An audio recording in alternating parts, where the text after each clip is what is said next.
En el último video acerca del Mesías tocamos una profecía muy interesante que encontramos en Isaías 40, que nos relata de que hay un anunciante, una persona que clama desde el desierto: preparad el camino para el Mesías.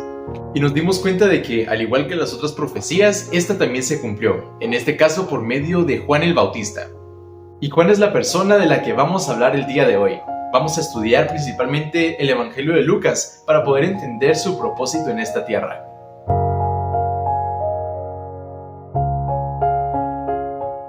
El Evangelio de Lucas comienza diciendo que el mismo Lucas quería ordenar la historia para que pudieran presentársela a su amigo Teófilo. Por esto es muy importante la cronología, el orden en el que sucedieron las cosas. Por esto también comienza justamente con el anuncio del nacimiento de Juan. Desde el versículo 5 se nos presenta a Zacarías. Él era un sacerdote en la casa de Dios, y también se habla de su mujer, Elizabeth, que era pues también descendiente de Aarón.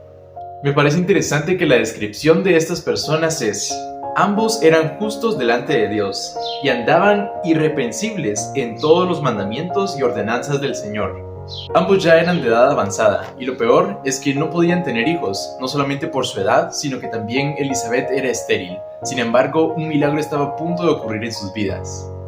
Lucas nos relata una historia de que Zacarías estaba en el templo ejerciendo el sacerdocio como era común para él, y en ese momento pasó algo extraordinario. Un ángel se le aparece con un mensaje muy importante para sus vidas. Cuando Zacarías ve al ángel, se asusta y tiene temor. Sin embargo, el ángel le dice: Zacarías, no temas, porque tu oración ha sido oída, y tu mujer, Elizabeth, dará a luz un hijo, y le pondrás por nombre Juan.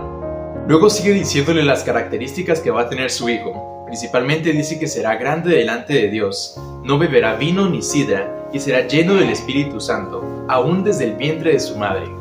Y la característica más importante, el propósito del hijo de Zacarías, lo encontramos en el versículo 16. Hará que muchos de los hijos de Israel se conviertan al Señor su Dios, e irá delante de él con el espíritu y el poder de Elías, para hacer volver a los corazones de los padres a los hijos y de los rebeldes a la prudencia de los justos, para preparar al Señor un pueblo bien dispuesto. Sin embargo, Zacarías no creyó esto en ese momento. Tenía muchas dudas acerca de este milagro que estaba siendo prometido, ya que ya eran de edad avanzada, y a pesar de que tenían registros de que esto era algo posible, como ya vimos en la historia de Abraham, él tenía ciertas dudas también. Por lo tanto, tuvo un castigo. El ángel Gabriel le dice entonces que Zacarías iba a quedar mudo porque no había podido creer en su Dios. Y es algo que me parece curioso porque Zacarías trabajaba básicamente en el templo y aún así no tenía la confianza en el Dios al que adoraba. Lucas nos cuenta entonces que luego de anunciarle el nacimiento de Juan a Zacarías, el ángel Gabriel va con la Virgen María para anunciarle el nacimiento del Señor Salvador de la humanidad, de Jesús. Y del versículo 39 en adelante nos cuenta cómo María visitó a su prima Elizabeth, porque casualmente estaban relacionadas parentalmente. Y algo que me parece curioso es que cuando María entró a la casa de Elizabeth, ella sintió en su vientre cómo su bebé se alegrestaba, se emocionaba, porque había sentido la presencia del Señor. Y es que Juan el Bautista tenía un propósito muy claro en su vida, y él desde su nacimiento y desde mucho antes ya estaba apartado para ese propósito también, para que se cumpliera la profecía. El tiempo pasa y nace el bebé profetizado, y Zacarías le pone por nombre Juan, porque este es el nombre que el ángel le había dado. Y cuando nace y llega el momento de la circuncisión, Zacarías puede recobrar el habla. Y en el versículo 79, Zacarías describe cuál es el propósito de Juan en esta tierra, el propósito que el mismo Dios había mandado para él.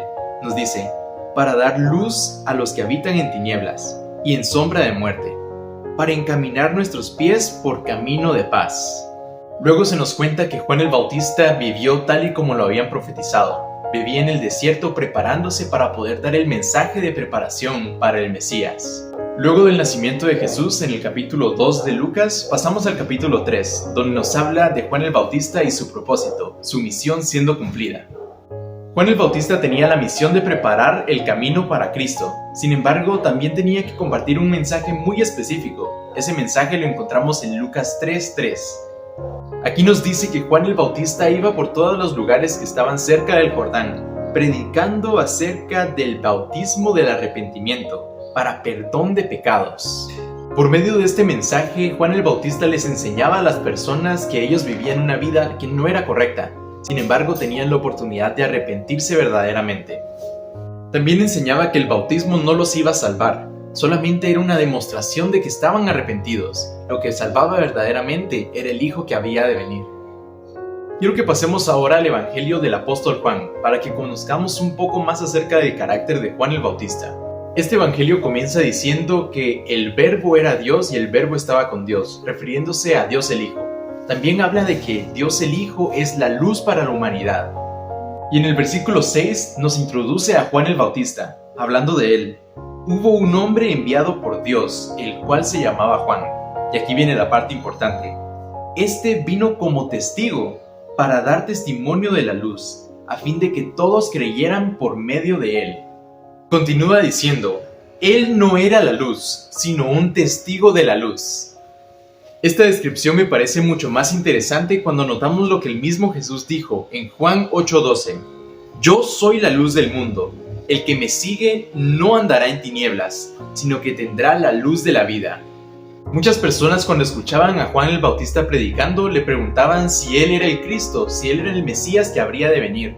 Sin embargo, él entendía muy bien su propósito, sabía que él solo era la persona que estaba preparando el camino para el Mesías. Y es que un verdadero cristiano debe reflejar la luz de Cristo, no debe ser su propia luz. Debemos ser testigos de que somos iluminados, no debemos intentar iluminar. En Hechos 13:47 encontramos, porque asimismo nos ha mandado el Señor diciendo, te he puesto por luz para las naciones, a fin de que seas salvación hasta lo último de la tierra. Y es que Jesús nos manda a ser luz para las naciones, sin embargo no se refiere a que debemos ser nuestra propia luz, sino debemos ser más como la luna, que refleja la luz del sol directamente. Juan conocía su propósito, y él sabía que él estaba bautizando por medio del agua, pero que vendría alguien mayor, que bautizaría por medio del Espíritu, y estaba hablando justamente de Jesús.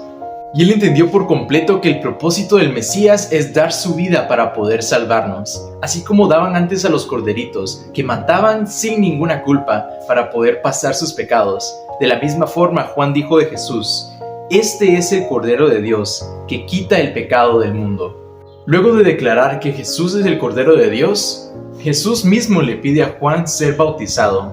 Juan entiende que el poder de Cristo es mucho mayor al que él tenía, pero Jesús le dice que es necesario bautizarse para poder hacer una muestra física de que está siendo ungido también. En ese momento, él es el primero que recibe la unción del Espíritu Santo, cuando desciende en forma de paloma.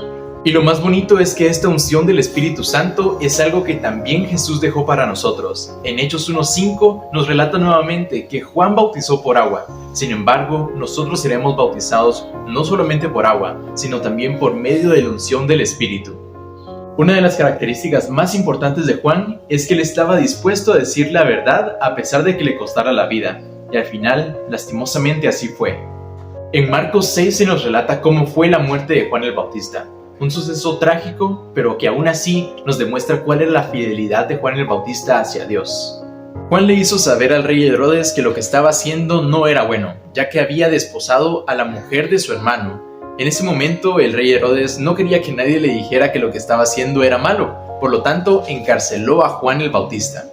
Hoy en día vivimos rodeados de pecado, pero es nuestro deber poder enseñarle al mundo que están cometiendo errores también. Así como Juan el Bautista no tenía miedo de mostrar los errores del rey, nosotros debemos tener la confianza en que estamos haciendo lo correcto por medio del Espíritu Santo. Marcos nos relata que el rey Herodes hizo una fiesta por su cumpleaños, y entonces la hija de Herodías, que era su mujer, decide bailar para él. Al ver que esto le agradó, entonces decide concederle un deseo, cualquier petición que ella quisiera. Y si Herodes odiaba a Juan, Herodías lo odiaba muchísimo más. Entonces la hija de Herodías va con su mamá y le pregunta qué le puedo pedir. Y el resultado es algo bastante trágico. Por la influencia de su madre, la hija de Herodías pide en una bandeja la cabeza de Juan el Bautista. Y como ya era una promesa que habían hecho, no tiene otra opción más que darle la cabeza de Juan el Bautista. Y Juan el Bautista murió decapitado, cumpliendo su misión de proclamar la verdad. Cuando esta noticia llegó a oídos de Jesús, él se sintió bastante triste, no solamente porque era su primo, sino también porque Juan el Bautista había hecho una gran misión.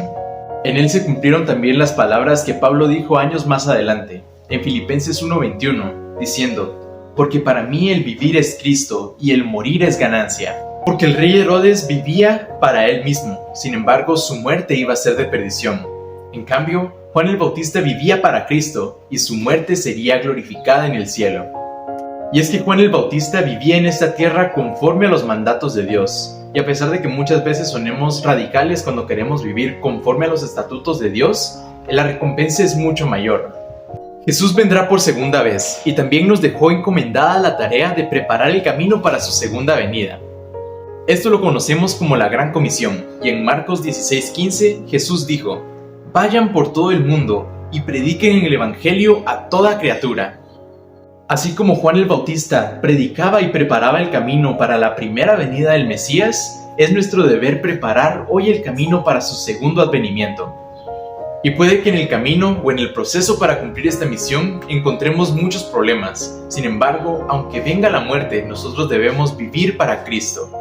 Debemos abrirle las puertas de nuestro corazón al Espíritu Santo para tener las fuerzas de poder predicar las buenas nuevas de la salvación. Es nuestro deber ser firmes y vivir en Cristo a pesar de que se desplomen los cielos. Esta misión debe cumplirse para que Cristo regrese. ¿Estás haciendo tu parte por predicar el Evangelio?